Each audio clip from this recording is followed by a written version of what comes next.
Hello, good morning, good afternoon, good evening po sa inyo lahat mga kapatid. Ngayon po ang ating pag-aaralan ay hango po sa Book of Psalms, chapter 37, verse 4. Ang sabi po ron, "Delight also in the Lord, and He will give you the desires of your heart." Ang sabi po sa Tagalog, magpakaligaya ka nga sa Panginoon at ibibigay niya ang nasa ng iyong puso.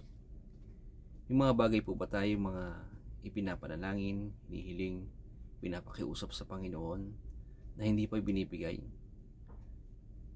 Bilangin po natin kung ilan po yung mga bagay po, o mabibilang ba natin yung mga bagay na ginawa ng Diyos sa buhay natin o tinugon?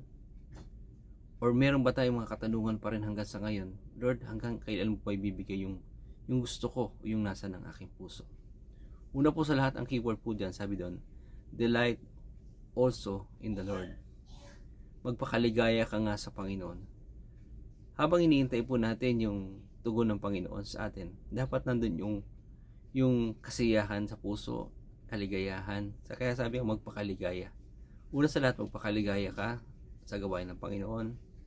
Magpakaligaya ka sa iyong ginagawa na kasama ang Panginoon. At magpakaligaya ka na mayroong katuwaan sa puso mo, yung hindi napipilitan.